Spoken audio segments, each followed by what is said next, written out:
Hello, j'espère que vous allez bien. On se retrouve pour une nouvelle vidéo. J'avais très envie de vous faire un petit update lecture pour vous parler de mes dernières lectures. Des lectures que j'ai bien aimées en général, donc voilà, je voulais vous en parler un petit peu plus. Le dernier livre que j'ai lu, c'est celui-ci, Les Royaumes du Nord, donc le premier tome à la croisée des mondes de Philippe Pullman. Donc c'est un livre n'est pas tout récent, hein. J'avais jamais lu, c'est la première fois que je me lance. Par contre, j'ai aussi La Belle Sauvage, donc le préquel, si je ne me trompe pas, que j'ai commencé, que j'ai jamais fini. Mais bon, là, du coup, comme je me plonge dans la première saga, j'espère que je vais pouvoir continuer la deuxième. Mais ouais, j'avais hâte de le lire parce que j'ai envie de regarder la série. Donc je me suis dit d'abord que je lise le livre avant de regarder la série. Et c'est un livre que j'ai mis dans ma palle du Cold Winter Challenge, donc je suis contente, il est déjà sorti. Et en plus, c'était très bien. J'ai beaucoup aimé. J'ai adoré suivre Lyra dans ses aventures. Enfin, ça déménage la pauvre, elle envoie toutes les couleurs. C'est quand même assez lié au film, donc si vous avez vu le film, c'est quand même proche, je trouve, du scénario. Philippe Pullman, il prend vraiment son temps pour décrire les lieux, pour installer l'histoire. Donc en fait, c'est assez lent comme lecture. J'ai mis du temps à le lire au final. Pourtant, il est pas si long que ça, il fait 500 pages. Bon, c'est un poche, mais faut aimer les livres qui prennent leur temps, on va dire. Par contre, l'intrigue était géniale. C'était vraiment chouette de voir l'installation de ce monde, de cet univers qui ressemble quand même beaucoup au nôtre, mais avec voilà, de la magie en plus. Et ouais, c'était trop cool. Et je me suis dit tout le long de la lecture, ouais, j'aurais adoré lire ça quand j'étais plus jeune, quoi. Ça m'aurait bien plu parce que Lyra, elle est quand même assez jeune. Donc j'ai un peu de mal à m'identifier à elle, mais je pense que si j'avais été plus jeune, franchement, j'aurais adoré parce que c'est plein d'aventures, de paysages, de rencontres, vraiment très bonne lecture. Si vous cherchez un livre pour l'hiver, bah, je peux que vous conseiller celui-là parce que la moitié de l'histoire se déroule dans le Grand Nord. Deuxième roman, toujours un qui était dans ma palle du Cold Winter, c'est celui-ci, Let It Snow. C'est trois nouvelles qui sont écrites par John Green, Maureen Johnson et Lauren Miracle. Du coup, comme c'était trois auteurs différents, pour moi, il y avait des différences quand même au niveau du style forcément, mais voilà, du coup j'ai plus ou moins accroché à certaines histoires. Ma préférée c'est la première, celle de Maureen Johnson, c'est vraiment, j'ai adoré, il n'y avait rien à redire. Celle de John Green, donc la deuxième, j'ai pas accroché. Je trouvais qu'il se passait pas grand chose et comme c'est une nouvelle, bah, faut quand même qu'il se passe des trucs parce que bon, bah, c'est court. Et là, en fait j'avais l'impression que c'était le début d'un roman mais pas une nouvelle.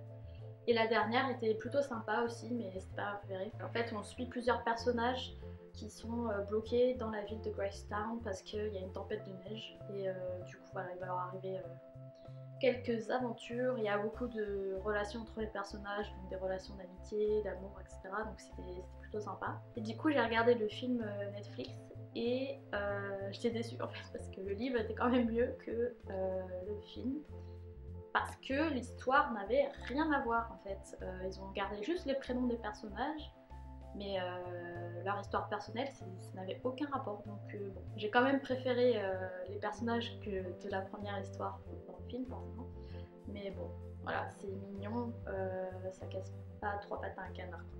Enfin, bon, voilà. Si vous voulez passer un petit moment cocooning pour les fêtes de fin d'année, je vous conseille le film ou le livre, de préférence le livre, mais voilà, si vous voulez vous poser devant la télé, bah pourquoi pas regarder. On part dans la fantasy avec celui-ci, donc An Enchantment of Ravens, donc c'est Margaret Rogerson. Donc ça c'est un one shot, hein, donc il est tout petit, il n'y a qu'un tome, donc c'est super frustrant parce qu'il y a quoi, 300 pages, quelque chose comme ça, même pas, 297 pages.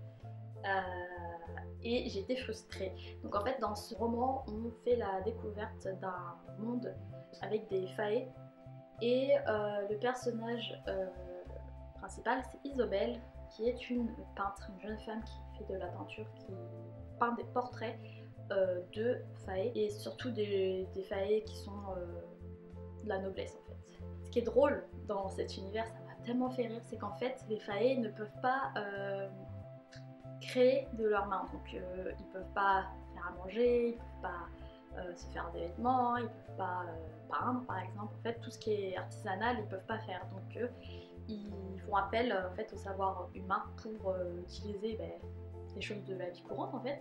Toutes les règles en fait qui dirigent en fait les fae qui sont assez drôles et cocasses et assez originales j'ai trouvé. Ce qui m'a bien fait rire à un moment, c'est au tout début en fait on apprend que Isobel a 2 petites sœurs et en fait c'est pas des petites sœurs, c'est des jumelles mais elles sont pas comme les autres filles du royaume parce qu'en fait elles ont été transformées par un fae, en fait il était bourré et il a transformé 2 petites chèvres en fillettes et donc du coup ses sœurs c'est des petites chèvres mais transformées en fillettes et c'est trop drôle parce qu'elles se comportent comme des petites chèvres. C'était vraiment marrant. Sinon l'histoire en tant que telle c'est Isobel qui peint un portrait d'un prince, donc le prince Rook qui est le prince du royaume d'automne si je ne me trompe pas. Et il se passe quelque chose quand elle le peint. Elle trouve dans ses yeux en fait une certaine humanité, un certain désespoir peut-être, et en fait elle le peint. Elle peint ce sentiment sur la toile et ça va pas du tout puisque les fae sont des êtres qui n'ont pas d'émotion. Elle se retrouve forcée de suivre le prince de l'automne pour être en fait jugée par la cour, donc elle est un peu enchantée par le prince pour il faut qu'il la ramène en fait dans son royaume. Donc le prince Rook ne lui veut pas du mal mais elle n'a pas le choix que de le suivre en fait puisqu'elle est ensorcelée. Donc c'était assez sympa. J'aurais adoré lire une trilogie par exemple parce que ça se passe super vite. J'ai l'impression que ça s'est déroulé sur un week-end quoi. En fait c'est un peu frustrant du coup. Voilà. Sinon j'ai aussi lu Three Dark Crowns de Kendare Blake. Donc c'est un tome 1.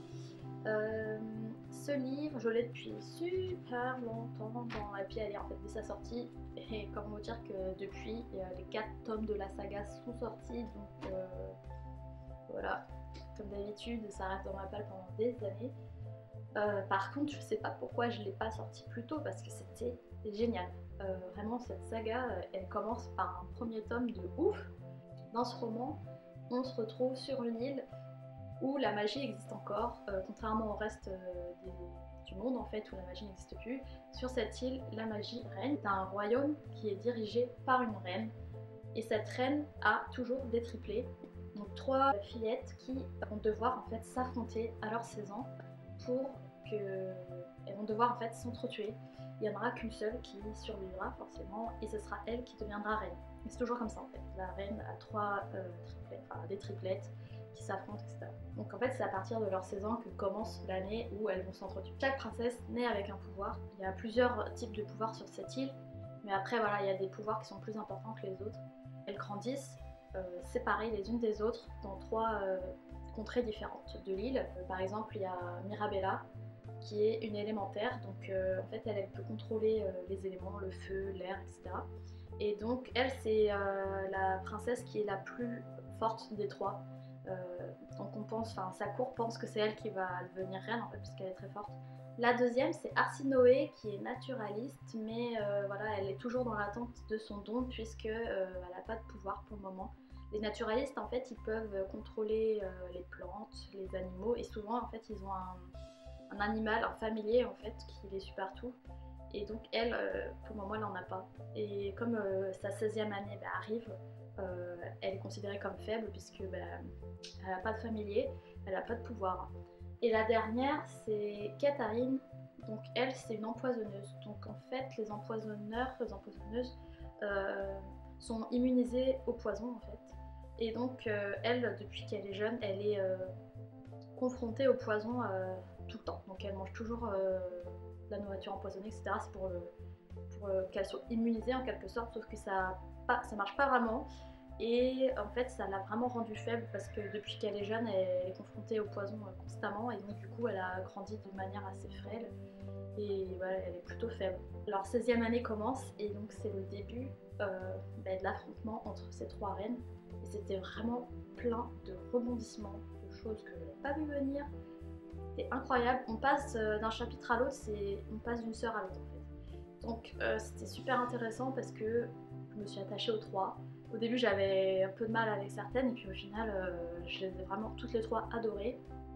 Elles se retrouvent forcées de s'entretuer et il y en a qui n'ont pas vraiment envie, on va dire, elles n'ont pas forcément envie de tuer leur sœur. elles savent qu'elles sont obligées, c'est comme ça, elles sont les reines, donc elles n'ont pas le choix. Mais ouais, c'était très sombre parce que faut pas oublier qu'il faut qu'elles s'entretuent, donc forcément, voilà, il faut pas lésiner sur les moyens et franchement c'est super bien.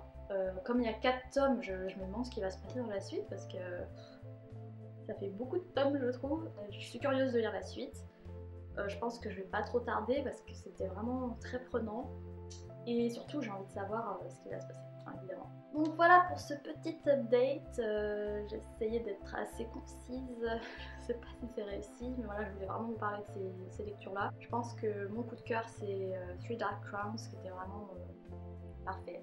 Si vous l'avez lu, n'hésitez pas à me dire ce que vous en avez pensé, j'aimerais beaucoup qu'il soit traduit en français, ce serait génial, mais je sais pas si c'est quelque chose qui est faisable. Donc dites-moi si vous avez lu ces livres là et si vous ont plu vous aussi. Et puis on se retrouve très vite pour une nouvelle vidéo avec Camille cette fois-ci. Je vous souhaite une bonne journée. Bye!